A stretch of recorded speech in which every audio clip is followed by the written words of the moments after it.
না, এটা হতে পারে না। এই শব্দগুলো আমার ছেলের মুখ থেকে বেরোল যখন সে ৬ সপ্তাহ পর ইউরোপ থেকে ফিরে আমার ঘরের দরজায় এসে দাঁড়াল।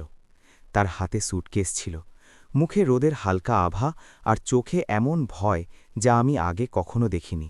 আমার পেটে একটা হিমশীতল অনুভূতি হল, কারণ যখন ছেলে মা না বলে হতে পারে না বলে ঘরে ঢোকে তখন বুঝে নিতে হয় বড় কিছু একটা ভাঙতে চলেছে। কিন্তু আমি আপনাদের শুরু থেকে বলছি, কারণ ওই ৬ সপ্তাহ শুধু আমার জীবনই বদলে দেয়নি, আমার ছেলের আসল রূপও আমার সামনে উন্মোচিত করে দিয়েছিল। আমার নাম সাবিত্রী শর্মা, বয়স ৬৮ বছর। ৩ বছর আগে আমার স্বামী রমেশ শর্মা হৃদরোগে আক্রান্ত হয়ে মারা গিয়েছেন। তখন থেকে আমি নয়ডার একটা পুরনো কিন্তু পরিষ্কার পরিচ্ছন্ন বাড়িতে একাই থাকতাম। ছেলে রোহিত আমার একমাত্র সন্তান, বয়স ৩৫-এর আশেপাশে, মার্কেটিংয়ে ভালো চাকরি করত, আর বৌমা পূজা ছিল তার নিখুঁত দুনিয়ার রানী। পূজার একটাই নিয়ম ছিল, যে আমাদের কাজে আসবে সেই ঠিক, বাকি সব বোঝা। আগে আমি এই কথাটা বুঝতে পারতাম না, কারণ মায়ের মন প্রায়ই সত্য জানার আগে বাহানা খুঁজে বেড়ায়। আমার স্বামীর চলে যাওয়ার পর ঘর চালানোর জন্য অল্প কিছু পেনশন ছিল, কিছু এফডি ছিল, কিন্তু প্রতি মাসের খরচ, ওষুধ, বিদ্যুৎ বিল, রক্ষণাবেক্ষণ, বাজার সব মিলিয়ে যেটুকু ঘাটতি হতো রোহিত সাহায্যের নামে তা মিটিয়ে দিত। আমি সেটাকে দয়া মনে করতাম না, আবার নিজের অধিকারও বলতাম না, শুধু ভাবতাম ছেলে আছে, দেখে নেবে, আর আমিও চুপচাপ সেই ভরসাতেই বেঁচেছিলাম। তারপর এক মঙ্গলবার সকালে জুনের গুমোট গরমে রোহিত দরজায় এলো, তার সঙ্গে পূজাও ছিল। পূজা এসেই ঘরের ভেতরটা এমনভাবে দেখল যেন কোনো পরিদর্শন করছে। এখনও সেই পুরনো সোফা, সেই পুরনো ঘড়ি, সেই পুরনো বাসন। রোহিত বসারও ফুরসত নিল না, সে সরাসরি বলল, মা, আমাদের তোমার সাথে একটা জরুরি কথা আছে।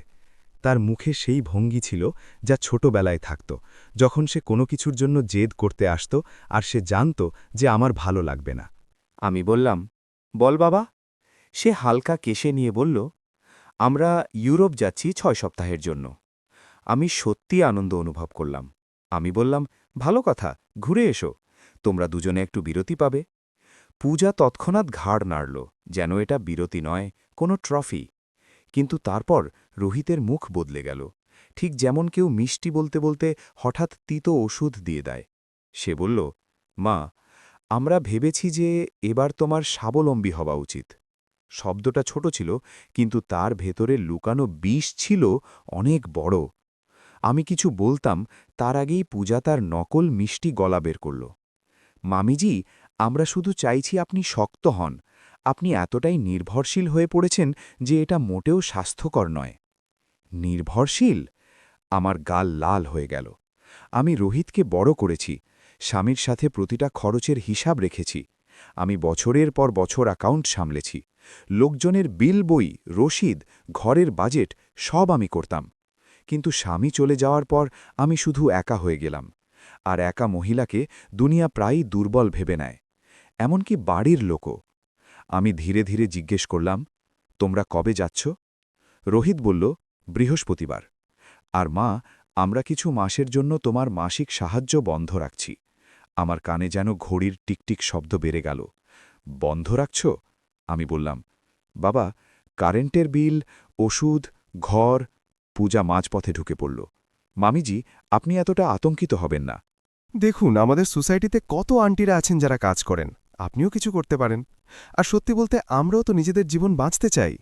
রোহিত পকেট থেকে একটা নোট বের করল, সেটা আমার সেন্টার টেবিলের ওপর এমনভাবে রাখল যেন সে খুব বড় কোনো দান করছে। এটা রেখে দাও মা, বিপদের সময় কাজে লাগবে। আমি নিচে তাকালাম, ওটা মাত্র ৫০০ টাকার একটা নোট ছিল। শুধু ৫০০ টাকা! আমার গলা শুকিয়ে এলো। ৬ সপ্তাহ, ৫০০ টাকা! কারেন্টের বিলই আসত ২-৩ হাজার টাকা, ওষুধের খরচ আলাদা, দুধ, সবজি সব কিছু। আমি রোহিতের দিকে তাকালাম, সে নজর এড়িয়ে যাচ্ছিল। পূজা দরজার দিকে হাঁটতে হাঁটতে বলল, চলো রোহিত, প্যাকিং বাকি আছে। আর মামিজি, প্লিজ মাত্রাতিরিক্ত প্রতিক্রিয়া দেখাবেন না। লোকে কি বলবে যে ছেলে বউ ঘুরতে গেছে আর মা নাটক শুরু করে দিল? এটাই ছিল আসল কথা, লোকে কি বলবে। আমার ঘরে আমার অবস্থার চেয়েও বেশি গুরুত্বপূর্ণ ছিল লোকে কি ভাববে। রোহিত যাওয়ার সময় আমার কপালে তাড়াতাড়ি একটা চুমু খেল। সেই চুমুটা ভালোবাসা ছিল না, ওটা ছিল অপরাধবোধ। আর তারপর দরজা বন্ধ হয়ে গেল। আমি একা রয়ে গেলাম ৫০০ টাকার নোট আর নিজের ঘরের ভেতরেই এক অদ্ভুত অপমানের সাথে। আমি ১০ মিনিট পর্যন্ত শুধু বসে থাকলাম। টিভির কালো স্ক্রিনে নিজের মুখটা দেখা যাচ্ছিল, সেই মুখ যাকে আমি নিজে কখনো দুর্বল মনে করিনি, আজ অন্য কেউ তাকে দুর্বল বানিয়ে দিয়েছিল। তারপর আমি ওই ৫০০ টাকাটা তুললাম আর প্রথমবার নিজের ভেতর থেকে একটা শক্ত কণ্ঠস্বর শুনতে পেলাম, সাবিত্রী, এবার হয় তুই ভেঙে যাবি অথবা তুই বদলে যাবি। আমি রান্নাঘরে গেলাম, ফ্রিজ খুললাম। দুধ অল্প ছিল, কিছু সবজি ছিল যা কাল পর্যন্ত ঠিক থাকত। ওষুধের পাতায় মাত্র কয়েকটা ট্যাবলেট বেঁচেছিল। আমি আলমারি খুললাম, বিলগুলো পড়েছিল, বিদ্যুৎ, জল, রক্ষণাবেক্ষণ, প্রপার্টি ট্যাক্স। আমি জানতাম আমার অ্যাকাউন্টেও বেশি কিছু নেই। আর তখনই আমার মায়ের কথা মনে পড়ল। হাওয়া বদলানো সম্ভব নয়, কিন্তু পাল সেট করতে শিখে নে। আমি একটা পুরনো নোটবুক বের করলাম, সেই খাতা যাতে একসময় আমি রমেশের সাথে ঘরের বাজেট লিখতাম। আমি হিসাব শুরু করলাম। আমার কাছে কি আছে, আমার কি চাই, আর আমি এই ঘাটতি কিভাবে মেটাব। আর সেই সময় একটা ছোট্ট ব্যাপার আমাকে চলকে দিল। আমার কাছে শুধু ৫০০ টাকা নেই, আমার কাছে বুদ্ধি আছে, আমার কাছে অভিজ্ঞতা আছে। বহু বছর আগে আমি একটা সিএ অফিসে অ্যাকাউন্ট সামলেছিলাম। আমি মানুষের নথিপত্র ঠিক করে দিয়েছিলাম, ছোট দোকানদারদের হিসাব মিলিয়ে দিয়েছিলাম। আমি শুধু নিজেকে বিধবার চেয়ারে বসিয়ে দিয়েছিলাম আর সেখানেই স্থবির হয়ে গিয়েছিলাম। তখনই ফোন বেজে উঠল। স্ক্রিনে রোহিত লেখা ছিল। আমি ফোন তুললাম। ওপাশ থেকে তার গলা খুব খুশি মনে হল। মা, আমরা এয়ারপোর্ট পৌঁছে গেছি, সব ঠিক আছে তো? তুমি ঠিক আছো তো? তার চিন্তার মধ্যেও একটা আলগা ভাব ছিল, যেন সে ৫০০ টাকা দিয়ে আমার পুরো ভবিষ্যৎ সমাধান করে দিয়েছে। আমি শান্ত গলায় বললাম, হ্যাঁ, ঠিক আছি। সে বলল, মা, চিন্তা করো না, তুমিও কিছু না কিছু করে নেবে। এমনিতে তুমি তো খুব একটা বুড়ো নও, আসলে তোমার অভ্যেস হয়ে গেছে। আমার হাত কাঁপছিল, কিন্তু গলা কাঁপতে দিলাম না। সে এগিয়ে গিয়ে বলল, আর মা, তুমি বাবার পুরনো জিনিসগুলো বিক্রি করে দিতে পারো। ওয়ার্কশপে কত আবর্জনা পড়ে আছে। আবর্জনা? রমেশের জিনিসগুলো, তার স্মৃতিগুলো ওর কাছে আবর্জনা ছিল। আমি শুধু বললাম, দেখব। কল কেটে গেল, আর আমার ভেতর একটা সিদ্ধান্ত পাকা হয়ে গেল। যদি আমার ছেলে আমাকে শুধু মা মনে করে ব্যবহার করতে পারে, তবে এবার আমি শুধু মা হয়ে থাকব না, আমি সাবিত্রী শর্মা হয়ে থাকব। আমি সেদিন বিকেলেই নিজের পুরনো কাপড় বের করলাম, সাধারণ একটা স্যুট আর পরিষ্কার ওড়না। আমি পরের দিন সকালে সোসাইটির নোটিশ বোর্ডের সামনে গেলাম। আমি নিজের হাতে একটা ছোট কাগজ সেটে দিলাম, অ্যাকাউন্টস, বিল বই এবং নথিপত্রে সাহায্য, সিনিয়র সিটিজেনদের জন্য সহজ ফিনান্সিয়াল গাইডেন্স, যোগাযোগ সাবিত্রী শর্মা। এটা কোনো বড় বিজ্ঞাপন ছিল না, শুধু একটা শুরু ছিল।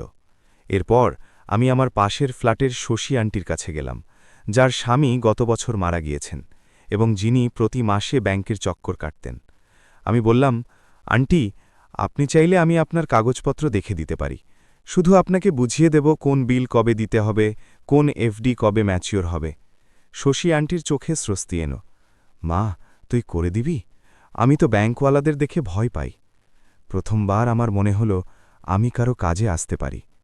সেই দিনের পর আমি ৩টে ঘরের নথিপত্র দেখলাম, কারো পেনশন ফর্ম, কারো ইন্স্যুরেন্স, কারো ইলেকট্রিসিটি বকেয়া। আমি কারো থেকে বড় টাকা নিলাম না, যে যা দিতে পারল পাইসই। আমার লক্ষ্য শুধু টিকে থাকা ছিল না, আমার লক্ষ্য ছিল নিজেকে ফিরে পাওয়া। আর যত আমি কাজ করতে লাগলাম, তত আমার মনে পড়তে লাগল যে আমি কতটা প্রখর বুদ্ধিমান এবং কতদিন ধরে নিজেকে ধীর করে রেখেছিলাম। তৃতীয় সপ্তাহে আমার ছোট সাহায্যটা কাজে পরিণত হল। লোকে বলতে লাগল, সাবিত্রীজি, একবার আপনি আমাদের ডকুমেন্টসগুলো দেখে নিন। আর আমি দেখতাম, বোঝাতাম, লিখে দিতাম, এই নম্বর, এই তারিখ, এই পেমেন্ট। সেই সময় পূজার ইনস্টাগ্রাম স্টোরিও আমার নজরে এলো। কেউ একজন পাঠিয়ে দিয়েছিল, প্যারিসে ব্রাঞ্চ, রোমে শপিং, টাস্কানিতে স্পা, আর ক্যাপশনে লেখা ছিল, finally getting the life we deserve. আমার হাসি পেল না, আমার রাগও হল না। আমি শুধু একটা কথা পরিষ্কার দেখলাম, এই লোকেরা ডিজার্ভ করার নামে অন্য কারোর জমিতে দাঁড়িয়ে প্রাসাদ বানাচ্ছে। তারপর একদিন দুপুরে যখন আমি ডাইনিং টেবিলের ওপর নথিপত্র গুছিয়ে রাখছিলাম, দরজায় বেল বাজল। আমি দরজা খুললাম তো সামনে একজন লোক দাঁড়িয়েছিল, ফর্মাল শার্ট, হাতে ফাইল, মুখে ব্যাংকের কঠোরতা। সে বিনম্র হাসি দিল, ম্যাডাম, আমি আইসিআইসিআই ব্যাংক থেকে আসছি। আপনার বাড়ির এগেনস্টে যে লোন প্রসেস হয়েছে তার রিলেটেড কিছু ভেরিফিকেশন। আমার পায়ের নিচ থেকে মাটি সরে গেল। লোন? আমি বললাম, কোন লোন? সে ফাইল খুলতে শুরু করল, আর আমার কানে শুধু একটা লাইন বাজছিল। রোহিত ৫০০ টাকা ছেড়ে যায়নি। রোহিত আমার জন্য এক বড় বিপদ রেখে গিয়েছিল, আর সেই বিপদ এখন আমার দরজায় দাঁড়িয়ে। ওই লোকটার হাতে যে ফাইলটা ছিল তা আমার কাছে হাতুড়ির মতো মনে হলো, যেন সে দরজায় কড়া নাড়েনি, আমার বুকে আঘাত করেছে। ম্যাডাম, শুধু ২ মিনিট ভেরিফিকেশন আছে, সে আবার বলল। তার গলায় সেই সরকারি শীতলতা ছিল, যা মানুষকে মানুষ নয় বরং একটা কেস বানিয়ে দেয়। আমি নিজেকে সামলে নিলাম। আপনি ভেতরে আসুন, আমি বললাম, কিন্তু আমার কণ্ঠস্বরে যে ধাক্কাটা ছিল তা আমি নিজে অনুভব করতে পারছিলাম। সে ড্রয়িং রুমে বসল। আমি তাকে জল দিতে চাইলাম, সে হাত নেড়ে না করে দিল, যেন আমার বাড়ির জলের সাথেও তার কোনো সম্পর্ক নেই, তার শুধু নিজের কাগজগুলো পূরণ করার দরকার ছিল। সে ফাইল থেকে একটা প্রিন্টআউট বের করল। ওপরে ব্যাংকের লোগো ছিল, নিচে লোন অ্যাপ্লিকেশন সামারি আর কো অ্যাপ্লিকেন্ট গ্যারেন্টারের মতো শব্দ। আমি সবার আগে যে জিনিসটা দেখলাম সেটা হলো আমারই তথ্য, আমার নাম, আমার ঠিকানা, আমার মোবাইল নম্বর, আমার আধার আর প্যান কার্ডের শেষ কয়েকটা সংখ্যা। আর সবার নিচে সিগনেচারের জায়গায় একটা বাঁকা সই, যা আমার ছিল না, কিন্তু আমার নামেই ছিল। আমার হাত ঠান্ডা হয়ে গেল। এটা এটা কে করেছে? আমি নিচু স্বরে জিজ্ঞাসা করলাম। লোকটা যেন আগে থেকে মুখস্থ করা উত্তর দিল।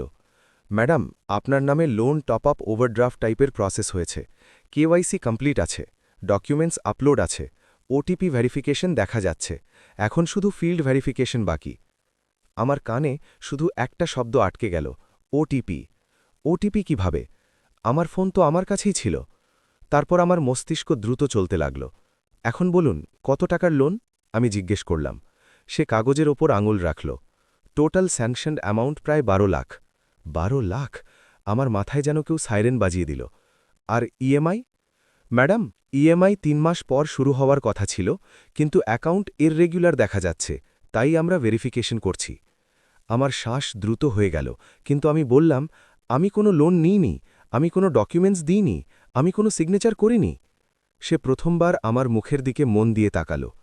ম্যাডাম, আপনি অভিযোগ করতে পারেন, কিন্তু সিস্টেমে আপনার ডিটেলস রেজিস্টার্ড আছে। যদি এটা জালিয়াতি হয়, তবে আপনাকে ব্যাংক ব্রাঞ্চে গিয়ে লিখিত স্টেটমেন্ট দিতে হবে, আর পুলিশ কমপ্লেন্ট, এফআইআর, এইসব। এফআইআর শব্দটা শুনতেই আমার পেটে মোচড় দিয়ে উঠল। আমাদের সমাজে এফআইআর মানে সম্মানে দাগ, আর পূজার গলার আওয়াজ আমার মাথায় বিঁধে নাল। লোকে কি বলবে? কিন্তু এইবার সেই লাইনটা আমাকে ভয় দেখাতে পারল না। এইবার সেই লাইনটা আমাকে আরও শক্তিশালী বানাচ্ছিল। আমি লোকটাকে বললাম, আপনি আপনার ভিজিটিং কার্ড দিন। সে কার্ড দিয়ে উঠে দাঁড়াল। ম্যাডাম, প্লিজ তাড়াতাড়ি করবেন, কারণ যদি ভেরিফিকেশন না হয় তবে রিকভারি প্রসেস শুরু হয়ে যাবে। সে চলে গেল। দরজা বন্ধ হল, আর আমি সেখানেই দাঁড়িয়ে রইলাম, যেন আমার বাড়িটাও হঠাৎ অচেনা হয়ে গেছে। আমি নিজের হাতে ফাইলের কপি নিইনি, কিন্তু তার কথাগুলো আমার মাথায় খোদাই হয়ে গিয়েছিল। KYC, OTP, signature, sanctioned amount. আমি সোজা নিজের বেডরুমে গেলাম আর আলমারি খুললাম। আমি আমার আধার কার্ড, প্যান কার্ড, ব্যাংকের পাসবুক আর পুরনো কাগজপত্র বের করলাম। সব আমার কাছেই ছিল। আমি নিজের মোবাইলে এসএমএস চেক করলাম, আর সেখানেই প্রথম সূত্রটা পেলাম। গত মাসে যখন রোহিত আর পূজা যাওয়ার প্রস্তুতি নিচ্ছিল, একদিন রোহিত বলেছিল, মা, তোমার ফোনটা স্লো হয়ে গেছে, আমি আপডেট করে দিচ্ছি। সে আমার ফোনটা নিজের হাতে নিয়েছিল। সে কিছু সেটিং বদলেছিল, আর সেদিন আমার একটা ওটিপি এসেছিল। আমি তাকে জিজ্ঞেস করেছিলাম, এটা কিসের ওটিপি? সে হেসে বলেছিল, আরে মা, গুগল অ্যাকাউন্ট ভেরিফাই করছি, ইগনোর করো। আমি ইগনোর করেছিলাম, কারণ আমি মা ছিলাম, আর মা প্রায়ই নিজের সন্তানকে সন্দেহ করে না। কিন্তু এখন আমার সামনে ১২ লাখের সত্য দাঁড়িয়েছিল, আর সেই ওটিপির স্মৃতি আমার গলায় আটকে গেল। আমার হাত কাঁপছিল, কিন্তু আমি নিজেকে বললাম, কান্না পরে হবে, আগে বুঝতে হবে। আমি নোটবুক খুললাম, একটা নতুন পাতায় লিখলাম, লোন ফ্রড স্টেপস। আমি নিজেকে শান্ত রাখলাম, যেন আমি কোনো ক্লায়েন্টের সমস্যা সমাধান করছি। প্রথম পদক্ষেপ, ব্যাংক ব্রাঞ্চ। দ্বিতীয়, লিখিত অভিযোগ। তৃতীয়, সাইবার সেল পুলিশ কমপ্লেন। চতুর্থ, প্রমাণ। প্রমাণ, এই শব্দটা আমার জন্য খুব গুরুত্বপূর্ণ ছিল, কারণ যদি আমি শুধু আমি করিনি বলি, তবে ব্যাংক বলবে, সিস্টেমে তো হয়েছে। আমার প্রমাণ চাই, আর প্রমাণ মানে ছিল নিজের ছেলের বিরুদ্ধে প্রস্তুতি। এটা ভেবে আমার বুক ফেটে যাচ্ছিল, কিন্তু আমার ভেতরে আর এক সত্য জেগে উঠল। যদি আজ আমি নরম হয়ে যাই, তবে কাল আমার জীবন রিকাভারি এজেন্টদের হাতে হবে। পরের দিন সকালে আমি একটা পরিষ্কার শাড়ি পরলাম, চুল বাঁধলাম আর নিজের পুরনো চশমার সাথে একটা ফাইল ফোল্ডার বানালাম। ভেতরে আমি আমার সব আসল নথিপত্রের ফটোকপি রাখলাম আর সাথে একটা সাদা ডায়েরির পাতা, যাতে আমি সব কথা নোট করতে যাচ্ছিলাম। আমি ব্যাংক ব্রাঞ্চে গেলাম, ৯টা সেক্টরের পাশের ব্রাঞ্চ। ভেতরে এসি চলছিল, কিন্তু আমার কপালে ঘাম ছিল। আমি টোকেন নিলাম, আমার পালা এলো। কাউন্টারে বসে থাকা ছেলেটা খুব অল্প বয়সী ছিল, যেন সে জানতই না যে তার স্ক্রিনের পেছনে কারো জীবন তছনছ হয়ে যেতে পারে। আমি বললাম, আমার নামে লোন দেখা যাচ্ছে, আমার ডিটেলস চাই। সে কম্পিউটারে টাইপ করল, তারপর হঠাৎ সিরিয়াস হয়ে গেল। ম্যাম, আপনার নামে একটা টপ আপ লোন অ্যাপ্রুভ হয়েছে। অ্যাপ্লিকেশন গত মাসে প্রসেস হয়েছে। কে অ্যাপ্লাই করেছে? আমি প্রায় ফিসফিস করে বললাম। সে বলল, ম্যাম, অ্যাপ্লিকেন্ট ডিটেলসে তো আপনিই আছেন, আর ইমেল আইডি একটা জিমেল। সে ইমেলটা বলল, সেটা আমার ছিল না। আর এখানেই আমার প্রথম স্বস্তি আর প্রথম আঘাত একসাথে এলো। স্বস্তি, কারণ এটা প্রমাণ ছিল যে জালিয়াতি হয়েছে। আঘাত, কারণ কেউ আমার নামে ফেক ইমেল বানিয়েছে, আর সে অন্য কেউ নয়, আমার নিজের ছেলেই হতে পারে। আমি বললাম, এতে ডকুমেন্টস কি লেগেছে? সে স্ক্রিন ঘোরালো না, কিন্তু বলতে লাগল, Aadhaar, PAN, address proof, bank statement আর সাইন ওটিপি। সাইন মানে ওটিপি দিয়ে ডিজিটাল সিগনেচার। সেই ওটিপি যা রোহিত গুগল ভেরিফাই বলে নিয়েছিল। আমার আঙুলগুলো মুঠো হয়ে গেল। আমি গভীর শ্বাস নিলাম। আমার অ্যাপ্লিকেশনের কপি চাই, কেওয়াইসি লগ চাই, ওটিপি ট্রেল চাই। ছেলেটা ঘাবড়ে গেল। ম্যাম, এইসব সহজে পাওয়া যায় না, আপনাকে ব্রাঞ্চ ম্যানেজারের সাথে দেখা করতে হবে। ঠিক আছে, ব্রাঞ্চ ম্যানেজারকে ডাকুন, আমি বললাম। এবার আমার গলায় সেই বৃদ্ধাশ্রমের মতো দুর্বলতা ছিল না, তাতে সেই দৃঢ়তা ছিল যা বছরের পর বছর বাজেট আর ডিসিপ্লিন থেকে আসে। ব্রাঞ্চ ম্যানেজার এলো, বয়স প্রায় ৫০-এর আশেপাশে, পরিপাটি পোশাক। আমি শান্তভাবে সবকা বললাম। সে আমার কথা শুনল, তারপর বলল, ম্যাম, যদি ফ্রড হয় তবে আপনি লিখিত অভিযোগ দিন, আমরা ইন্টারনাল তদন্ত করব, আর আপনি পুলিশেও কমপ্লেন করুন। আমি জিজ্ঞেস করলাম, আর ততক্ষণ পর্যন্ত রিকভারি? সে বলল, ম্যাম, যদি আপনি অভিযোগ ফাইল করে দেন আর অ্যাকাউন্ট ডিসপিউটেড মার্ক হয়ে যায়, তবে টেম্পোরারি হোল্ড লাগতে পারে, কিন্তু আপনাকে তাড়াতাড়ি করতে হবে। তাড়াতাড়ি, সব সময় তাড়াতাড়ি, যেন সিস্টেমে মানুষের নিঃশ্বাসের কোনো দাম নেই। আমি সেখানেই কাউন্টারে বসে অভিযোগ লিখলাম, পরিষ্কার করে লিখলাম। আমি কোনো লোন নিইনি, আমার নথিপত্র অপব্যবহার করা হয়েছে, আমার অ্যাপ্লিকেশনের কপি আর লগ চাই, দয়া করে অ্যাকাউন্টকে ডিসপিউটেড মার্ক করা হোক। আমি সই করলাম, আসলটা। ম্যানেজার স্ট্যাম্প লাগালো, সে অ্যাকনলেজমেন্ট দিল। আমি বাইরে বেরোলাম। রোদ তেজ ছিল, আর আমার ভেতরে একটা যুদ্ধ শুরু হয়ে গিয়েছিল।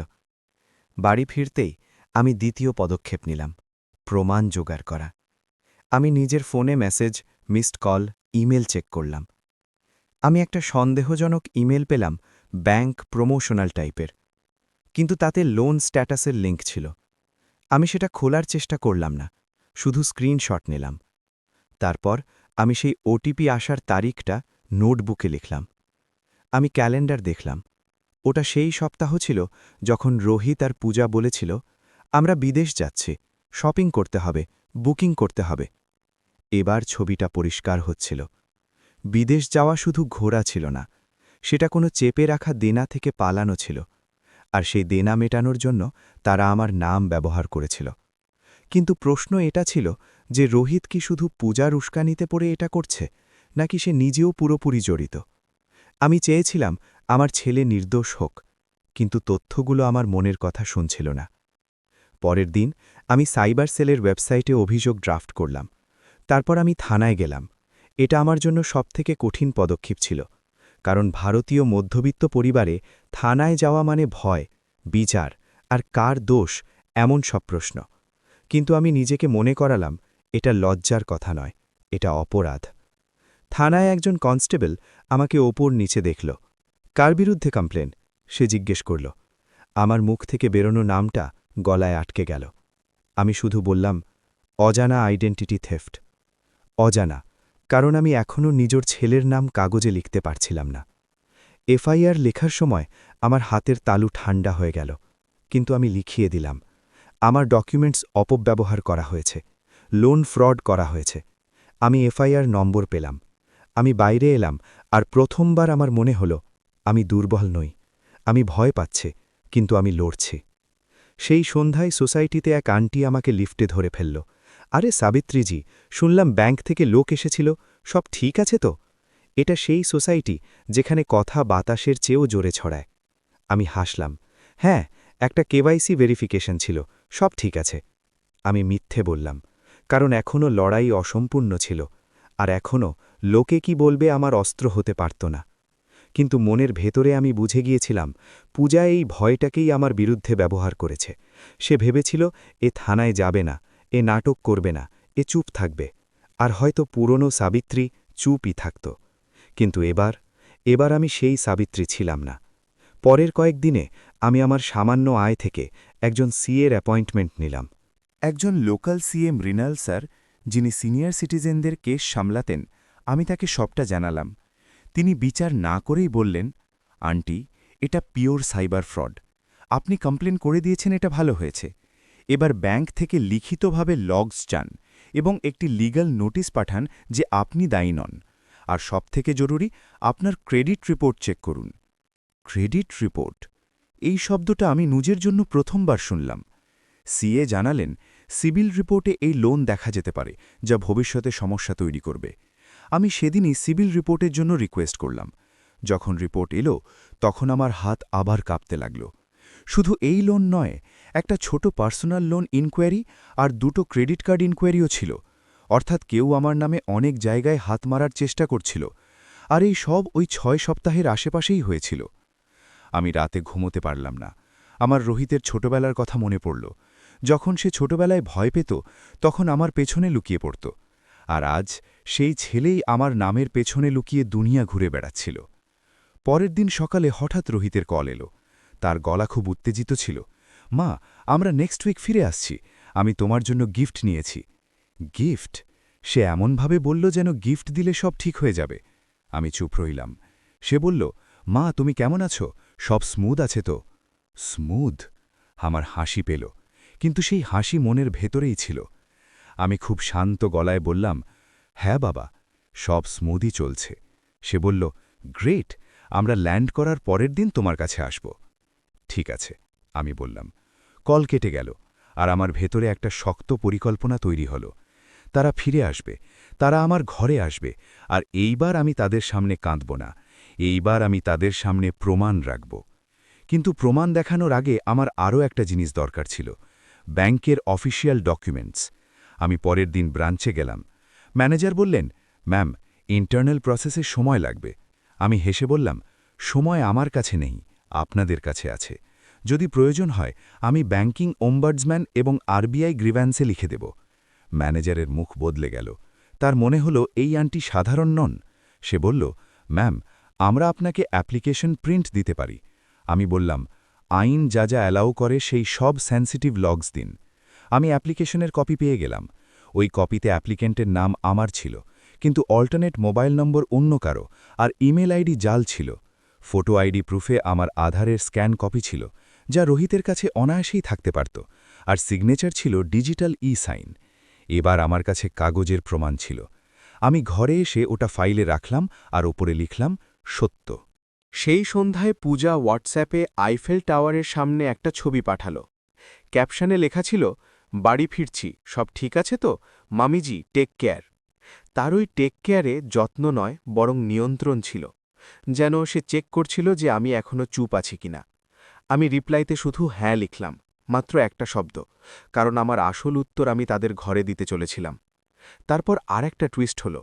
এক রাত প্রায় 9টার সময় কলিং বেল বাজল। আমি দরজা খুললাম তো 2জন লোক দাঁড়িয়েছিল, এক পুরুষ আর এক মহিলা, হাতে আইডি কার্ড। ম্যাডাম, আমরা রিকাভারি এজেন্সি থেকে আসছি। আমার বুক ধক করে উঠল। আমি তৎক্ষণাৎ এফআইআর আর ব্যাংক কমপ্লেনের কপি দেখিয়ে দিলাম। এই মামলাটি ডিসপিউটেড, আপনারা এখানে হেনস্থা করতে পারবেন না। যদি আপনারা আবার আসেন তবে আমি পুলিশ কল করব। ওরা একটু ঘাবড়ে গেল। ম্যাডাম, আমাদের তো অ্যাসাইনমেন্ট দেওয়া হয়েছিল। অ্যাসাইনমেন্ট ভুল, আমি বললাম, আর দরজা বন্ধ করে দিলাম। দরজা বন্ধ হলো ঠিকই, কিন্তু ভেতরে আমার ঘুম উড়ে গেল। আমি বুঝে গেলাম এই লোকগুলো শুধু জালিয়াতি করে যায়নি, এরা আমার ঘরকেও বিপদে ফেলে গেছে। আর এবার আমার ছেলের ফেরার আগে আমাকে শেষ প্রস্তুতি নিতে ছিল। আমি লয়ার আদিতি ম্যাডামের সাথে দেখা করে একটা লিগ্যাল নোটিশ ড্রাফট করালাম। নোটিশে পরিষ্কার লেখা ছিল লোনটি অননুমোদিত, আনঅথরাইজড, এটা আইডেন্টিটি থেফট এবং এতে আমার কোনো দায়বদ্ধতা নেই। ব্যাংক যেন রিকভারি বন্ধ রাখে এবং লগস সংরক্ষণ করে। একটা কপি ব্যাংকের জন্য, একটা পুলিশ ফাইলের জন্য, আর একটা কপি আমি নিজের ফাইলের জন্য রাখলাম। ছেলের জন্য নয়, নিজের জন্য, যাতে যখন সে বলবে, মা আপনি আমাদের মান সম্মান নষ্ট করে দিয়েছেন, তখন আমি বলতে পারি সম্মান সত্য দিয়ে তৈরি হয়, মিথ্যে দিয়ে নয়। এবার শুধু একটা জিনিস বাকি ছিল, তাদের ফেরার দিন।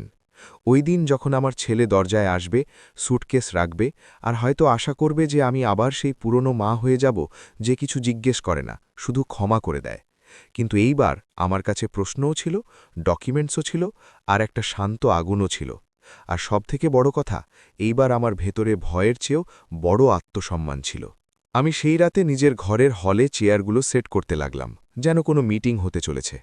তারপর আমি রান্নাঘরে চায়ের সরঞ্জাম রাখলাম আর নিজের ফাইলটা টেবিলের উপর খোলা অবস্থায় রাখলাম, কারণ রোহিত যখন ফিরে আসবে তখন আমি তাকে অভ্যর্থনার জন্য মিষ্টি নয়, বরং সত্যের ফাইল দিতে চলেছিলাম। আর সেই মুহূর্তেই আমার ফোনে একটা এসএমএস এলো, আপনার লোন ইএমআই ডিউ আছে, পেনাল্টি এড়াতে পে করুন। আমি স্ক্রিন দেখলাম, তারপর নিজের ফাইল দেখলাম, তারপর খালি ঘরের দেয়ালগুলো দেখলাম। আমার ভেতরে একটা লাইনই প্রতিধ্বনিত হচ্ছিল, রোহিত ঘরে আসছে, কিন্তু সে কি ছেলে হয়ে আসবে নাকি অপরাধী হয়ে? আর ঠিক পরের মুহূর্তেই সদর দরজায় কেউ চাবি ঘোরাল, যেন কেউ বেল না বাজিয়েই ভেতরে আসতে চাইছে। দরজায় চাবি ঘোরার শব্দ শুনে আমার পুরো শরীরে বিদ্যুৎ খেলে গেল। আমি বেল বাজার আওয়াজ শুনিনি, তার মানে কেউ জানত যে আমাকে ভয় দেখানোর জন্য বেল বাজার দরকার নেই, সে এমনিই ভেতরে ঢুকতে পারে। আমি এক মুহূর্তের জন্য ভাবলাম, রিকভারিওয়ালারা কি ফিরে এলো, নাকি কেউ গার্ডের থেকে চাবি নিয়ে গেট খুলিয়ে নিল। আমার হাত নিজে থেকেই মোবাইলের দিকে গেল, কিন্তু তারপর আমি নিজেকে থামালাম। সাবিত্রী, প্যানিক নয়, প্রমাণ আছে, এফআইআর আছে, এখন ভয়ের সময় নয়, নিয়ন্ত্রণের সময়। দরজা খুলল আর সামনের রোহিত দাঁড়িয়েছিল। সেই একই স্যুটকেস, একই জ্যাকেট, সেই বিদেশের সুগন্ধ, কিন্তু মুখে সেই পারিবারিক শান্তি ছিল না। তার চোখগুলো লাল ছিল, যেন সে পুরো রাস্তা কেঁদেছে অথবা ঘুমোয়নি। পেছনে পূজাও ছিল, কিন্তু সে বাইরেই দাঁড়িয়ে রইল দরজার কাছে, যেন ভেতরে ঢুকার আগে ঘরের বাতাসের তাপমাত্রা পরীক্ষা করছে। রোহিত ধীরে করে বলল, মা। আমি তার দিকে তাকিয়েও গললাম না, কারণ এখনও পর্যন্ত আমি জানতাম না যে সে আমার ছেলে হয়ে এসেছে নাকি আমার নাম ব্যবহার করা লোক হয়ে এসেছে। আমি শুধু জিজ্ঞেস করলাম, তোমার কাছে চাবি কিভাবে? পূজা তৎক্ষণাৎ বলে উঠল, গার্ডের কাছে এমার্জেন্সি চাবি থাকে। আমরা বললাম, মামিজি একা আছেন, আমাদের চিন্তা হলো। চিন্তা, এই শব্দটা শুনে আমার প্রায় হাসি পেয়ে গেল। 6 সপ্তাহে চিন্তার কথা মনে পড়ল, তাও তখন যখন ইএমআইয়ের এসএমএস এলো। রোহিত আমার দিকে এগিয়ে এসে স্যুটকেস রেখে দিল। তার নজর সরাসরি টেবিলের ওপর পড়ল, যেখানে ট্রুথ লেখা ফাইলটা খোলা ছিল। সে যেন জমে গেল। এটা কি? সে নিচু স্বরে জিজ্ঞেস করল। আমি চেয়ারের দিকে ইশারা করলাম, বসো। আজ আমরা ফ্যামিলি ড্রামা করব না, আজ আমরা মিটিং করব। রোহিত বসে পড়ল। পূজাও ভেতরে এলো, কিন্তু সে বসার বদলে দাঁড়িয়ে থাকাই বেছে নিল, যেন সে এখনও নিজেকে বিচারক মনে করছে। আমি চা বানালাম না, মিষ্টি বের করলাম না। আমি সরাসরি ফাইল থেকে প্রথম কাগজটা বের করলাম, ব্যাংক কমপ্লেইন্ট অ্যাকনলেজমেন্ট, তারপর এফআইআরের কপি, তারপর লোন অ্যাপ্লিকেশনের প্রিন্ট আউট। আমি সব টেবিলের ওপর এক একে রাখলাম, যেমন কোনো টিচার বাচ্চাদের সামনে পরীক্ষার খাতা রাখে। পূজার মুখ একদম শক্ত হয়ে গেল, রোহিতের গলা শুকিয়ে গেল। মা, এসব কি? সে বলল। আমি খুব শান্ত গলায় বললাম, আমার নামে 12 লাখের লোন, সাইন ওটিপি দিয়ে, ফেক ইমেল, অল্টারনেট নম্বর, আর রিকভারি এজেন্টরা আমার দরজা পর্যন্ত চলে এসেছে। পূজা একদম লাফিয়ে উঠল। এটা মিথ্যে। মামিজি, আপনার ভুল বোঝাবুঝি হয়েছে। ভুল বোঝাবুঝি নয়, আমি তার কথা মাঝপথে কেটে দিলাম। ডকুমেন্টস কথা বলছে। তারপর আমি রোহিতের দিকে তাকালাম। আর ওটিপি? সেই দিনটার কথা মনে আছে, যখন তুমি আমার ফোন আপডেট করেছিলে? রোহিতের চোখ নিচের দিকে ঝুঁকে গেল, তার আঙ্গুলগুলো নিজেদের মধ্যে জড়িয়ে গেল। এটা সেই বডি ল্যাঙ্গুয়েজ ছিল যা ছোটবেলায় থাকত যখন সে মিথ্যে বলার আগে নোখ কামড়াত। পূজা ধীরে করে বলল, রোহিত, বলো এটা কি? প্রথমবার আমি পূজার গলায় ঘাবড়ানি শুনলাম। ওই ঘাবড়ানিটা আমার জন্য গুরুত্বপূর্ণ ছিল, কারণ এর মানে হয় সে সত্যি কিছু জানত না, অথবা সে এখন নাটক করছিল। রোহিত শ্বাস টানল, তারপর একদম ভেঙে পড়ে বলল, মা, আমি করেছি। আমার বুকটা যেন এক মুহূর্তের জন্য থমকে গেল, কিন্তু আমি কাঁদলাম না। আমার ভেতরে জল ছিল, কিন্তু এখন সেই জল আমার সিদ্ধান্ত বদলাতে পারত না। কেন? আমি শুধু একটা শব্দ জিজ্ঞেস করলাম। রোহিত চোখ বন্ধ করল। আমি একটা ভুল ইনভেস্টমেন্ট করে ফেলেছিলাম। অফিসের একটা লোক বলেছিল কুইক রিটার্ন পাওয়া যাবে। আমি প্রথমে ছোট ছোট টাকা লাগালাম, তারপর লস হয়ে গেল। তারপর আমি ক্রেডিট কার্ড দিয়ে কভার করলাম, তারপর একটা পার্সোনাল লোন, তাও সামলাতে পারলাম না। সে নিজের হাতের তালু কপালে রাখল। পূজা জানতে পারল। সে বলল, এখন তুমি পুরুষ মানুষ কিনা, লোকে কি বলবে যদি আমাদের কাছে গাড়ির ইএমআই দেওয়ার মতো টাকা না থাকে? ওর ফ্রেন্ডস, ওদের লাইফ, সব কম্পেয়ার করে আমি চাপে পড়ে গেলাম মা। পূজা তৎক্ষণাৎ নিজের দিক থেকে বাঁচার চেষ্টা করল। আমি শুধু বলেছিলাম যে ম্যানেজ করো। আমি কখন বললাম যে মামিজির নামে লোন নাও? রোহিত হঠাৎ রাগে মাথা তুলল। তুমিই তো বলেছিলে মামির বাড়ি আছে, ওনার ক্রেডিট ক্লিন আছে, একবার হয়ে গেলে পরে ক্লোজ করে দেব। পূজার মুখ সাদা হয়ে গেল। সে মিথ্যে ধরা পড়ার নয়, বরং এক্সপোজড হওয়ার মতো দেখাচ্ছিল। সে নিচু স্বরে বলল, আমি শুধু অপশন দিয়েছিলাম। আমি ওর দিকে তাকালাম। আমার চোখ ঠান্ডা ছিল। অপশন নয়, এটা ক্রাইম। পূজা তৎক্ষণাৎ সমাজ নামের অস্ত্রটা বের করল। মামিজি, আপনি পুলিশ পর্যন্ত কেন গেলেন? এখন লোকে কি বলবে? আপনারও তো সম্মান আছে। আমি প্রথমবার ওকে সরাসরি উত্তর দিলাম, আমার সম্মান তোমার মিথ্যে দিয়ে বাঁচবে না, আমার সম্মান সত্য দিয়ে বাঁচবে। ঘরে ভারী স্তব্ধতা ছড়িয়ে পড়ল। রোহিতের চোখ ভরে এলো। সে ধীরে করে বলল, মা, আমি আপনাকে হার্ট করতে চাইনি, আমি শুধু প্যানিকে ছিলাম। প্যানিকে? আমি বললাম, তুমি আমাকে 500 টাকায় ছেড়ে দিয়ে গেলে আর আমার নামে 12 লাখের দায়িত্ব চাপিয়ে দিলে। এটা প্যানিক নয়, এটা বিট্রেয়াল। রোহিত কাঁদতে লাগল যেন কোনো বাচ্চা।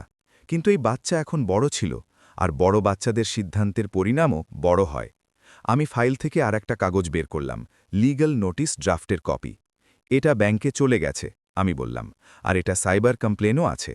এবার কথা শোনো রোহিত, আমি তোমাকে জেলে দেখতে চাই না, আমি বদলা চাই না, আমি সাজা চাই।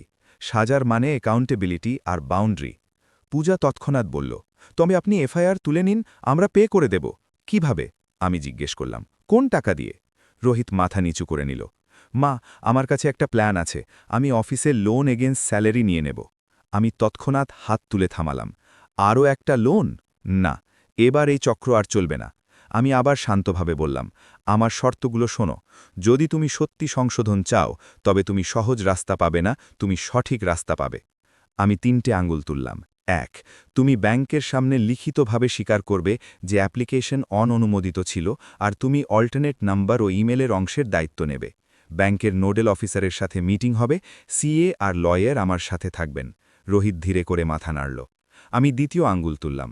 2, আমার ডকুমেন্টস, আধার, প্যানের সিকিউরিটি আজ থেকে বদলাবে। আমার নতুন সিম, বায়োমেট্রিক লক, আধার লক, আর আমার ক্রেডিট প্রোফাইলে ডিসপিউট ফ্ল্যাগ আর অ্যালার্ট থাকবে। তুমি আমার ফোন কক্ষনো টাচ করবে না, কক্ষনো না। রোহিত আবার মাথা নাড়ল। পূজা মুখ বেঁকাল, কিন্তু কিছু বলল না। আমি 3য় আঙ্গুল তুললাম। 3, প্রপার্টি। পূজার চোখ বড় হয়ে গেল। আমি জানতাম আসল খেলা ওখানেই ছিল। আমি বললাম, এই বাড়ি আমার নামে, তোমার নামে নয়। আর এখন থেকে কোনো পাওয়ার অব অ্যাটর্নি বা শুধু সই করে দাও এমন কোনো কথা চলবে না। আমি কালকেই একটা পাবলিক নোটিশ আর পিওএ রেভোকেশন ফাইল করাচ্ছি যে আমার নামে কোনো ট্রানজ্যাকশনই অননুমোদিত। যদি কেউ বাড়ির ওপর মর্গেজ বা দলিল জমা দেওয়ার চেষ্টা করে থাকে, তবে সেটাও ইনভেস্টিগেট হবে। রোহিত ঘাবড়ে গিয়ে বলল, মা, আমরা বাড়ির পেপার্স ব্যাংকে দিইনি। আমি ফাইল থেকে ব্যাংক অ্যাপ্লিকেশনের অ্যানেক্সার দেখালাম। তাতে প্রপার্টি ওনারশিপ রেফারেন্সের সেকশন ছিল, আর অ্যাড্রেস ওখানেই ছিল। পেপার ফিজিক্যালি দিয়েছ কিনা জানি না, আমি বললাম, কিন্তু ইন্টেন্ট রেকর্ড হয়ে গেছে, আমি সেটা পরিষ্কার করব। আর যদি তুমি সত্যি পেপার্স না দিয়ে থাকো, তবে তোমার জন্যই ভালো। পূজার ঠোঁট কাঁপতে লাগল। সে নিচু স্বরে বলল, মামিজি, এসব তো অনেক বড় হয়ে যাবে। বড় তো তোমরা বানিয়েছ, আমি বললাম, আমি তো শুধু এটাকে সঠিক আকার দিচ্ছি। রোহিত আমার দিকে তাকালো, তার গলা ভেঙে আসছিল। মা, তুমি কি আমাকে ক্ষমা করতে পারবে? এই প্রশ্নটা শুনে আমার বুকে কিছু একটা বিঁধল। ক্ষমা, এই শব্দটা সহজ মনে হয়, কিন্তু আসলে খুব ভারী হয়। আমি কয়েক সেকেন্ড চুপ থেকে বললাম, রোহিত, ক্ষমা করা 2টো অংশে হয়। একটা মনের অংশ, যেখানে আমি তিক্ততা রাখব না, কারণ তিক্ততা আমাকে খেয়ে ফেলবে। দ্বিতীয় জীবনের অংশ, যেখানে আমি বাউন্ডারি রাখব, কারণ বাউন্ডারি আমাকে বাঁচাবে। পূজা ধীরে করে জিজ্ঞেস করল, তবে আপনি আমাদের ঘরে থাকতে দেবেন না? আমি ওর দিকে তাকালাম। তোমাকে থাকার দরকার নেই, তোমাকে শুধরানোর দরকার আছে। তারপর আমি রোহিতকে বললাম, আজ রাতে তুমি এখানেই থাকতে পারো, কারণ তুমি ক্লান্ত। কিন্তু পূজা, তুমি তোমার বাপের বাড়ি বা কোনো হোটেলে থাকো, যতক্ষণ পর্যন্ত লিগ্যাল জিনিসগুলো ক্লিয়ার হচ্ছে না, আর যতক্ষণ পর্যন্ত তোমার মাইন্ডসেট কন্ট্রোল থেকে রেসপেক্টে বদলে যাচ্ছে না, ততক্ষণ আমার ঘরে তোমার ডিসিশন মেকিং চলবে না। পূজার মুখে অপমান নয়, বরং শক ছিল, কারণ প্রথমবার কেউ তাকে ভালোবাসার নামে কন্ট্রোল করতে দেয়নি। আপনি এমন করতে পারেন না, সে বলল। আমি একদম শান্ত গলায় বললাম, আমি করতে পারি, কারণ এটা আমার বাড়ি, আর এখন আমি নিজের ঘরে ভয়ের সাথে থাকব না। ঠিক সেই মুহূর্তেই কলিং বেল আবার বাজল। আমার বুক এক মুহূর্তের জন্য আবার ধকধক করে উঠল, কিন্তু এবার আমি ঘাবড়ালাম না। আমি দরজা খুললাম। সামনে সোসাইটির সেই আন্টি ছিল যে সব কথায় শোনা গেছে জুড়ে দিত। সে রোহিতকে দেখে হাসল। আরে, রোহিত এসে গেছে ইউরোপ থেকে, পার্টি কবে? আমি হেসে বললাম, পার্টি নয় আন্টি, এখন ফ্যামিলির কিছু জরুরি মিটিং চলছে। আমি ভদ্রভাবে দরজা বন্ধ করে দিলাম। পেছনে ঘুরে আমি রোহিতকে দেখলাম। দেখলে, লোকে কি বলবে? ওদের কাজ হলো জিজ্ঞেস করা, আমার কাজ হলো সঠিকটা করা। পরের দিন সকালে আমরা ব্যাংকে গেলাম। আমার সাথে সিএ আর লয়ার ছিলেন, রোহিতও ছিল। পূজা আসেনি। ব্রাঞ্চ ম্যানেজারের সামনে রোহিত স্বীকার করল যে অননুমোদিত অ্যাক্সেস হয়েছে আর অল্টারনেট নম্বর ও ইমেলের ব্যবহার সে করেছে। ম্যানেজার প্রথমবার আমাদের গুরুত্ব দিয়ে দেখলেন। ডিসপিউট মার্ক হল, রিকভারি অ্যাসাইনমেন্ট সাময়িকভাবে স্থগিত হল, ব্যাংক ইন্টারনাল ইনভেস্টিগেশন শুরু করল। সাইবার সেলে আমি অতিরিক্ত প্রমাণ জমা করলাম। ক্রেডিট রিপোর্ট, ডিসপিউট ফাইল হল। তারপর লয়ার নোটিশ পাঠালেন যে যতক্ষণ তদন্ত শেষ হচ্ছে না, কোনো পেনাল্টি বা ইএমআই ডিমান্ড করা যাবে না। রোহিত নিজের কোম্পানির এইচআরের সাথে কথা বলল, কিন্তু এইবার সে নতুন লোন নিল না। সে নিজের অ্যাসেট বিক্রি করল, নিজের দামি ঘড়ি আর সেই ক্যামেরা যা পূজা লাইফ ডিজার্ভ বলে কিনেছিল। সে খরচ কমাল, সে নিজের অহংকার ভাঙল। 1 সপ্তাহ পর পূজা আমার ঘরে এলো। তার মুখে প্রথমবার মেকআপ ছিল না, তার গলা ভারী ছিল। মামিজি, আমি ভুল করেছি, সে বলল। আমার ভয় ছিল যে আমাদের স্ট্যান্ডার্ড নিচে নেমে যাবে। আমি তার দিকে তাকালাম। স্ট্যান্ডার্ড বাড়ি দিয়ে তৈরি হয় না, চরিত্র দিয়ে তৈরি হয়। তার চোখ ভরে এলো।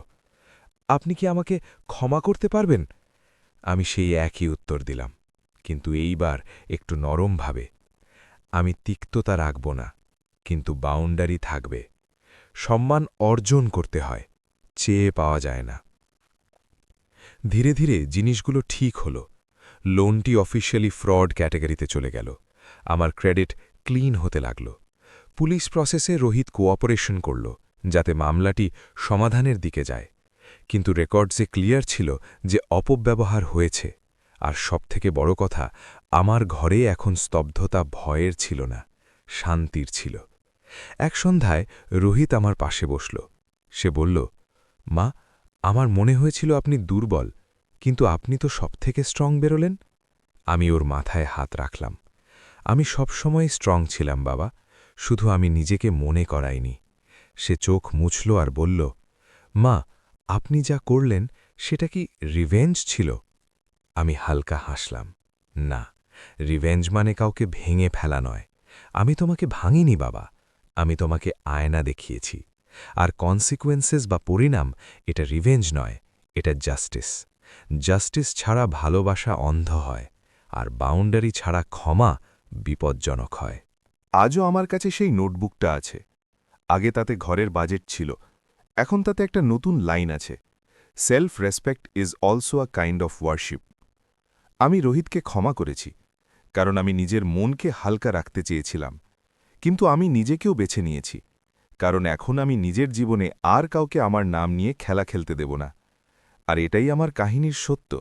যখন কেউ আপনাকে 500 টাকায় ছেড়ে দেয়, তখন আপনার দাম 500 টাকা হয়ে যায় না, আপনার দাম তখনও একই থাকে, শুধু আপনাকে নিজেকে সেটা মনে করাতে হয়। গল্পটি এখানেই শেষ হল। আপনি কি এই কাহিনীর কোনো বিশেষ অংশ নিয়ে আরও আলোচনা করতে চান, বা অন্য কোনো কাজে সাহায্য করতে পারি?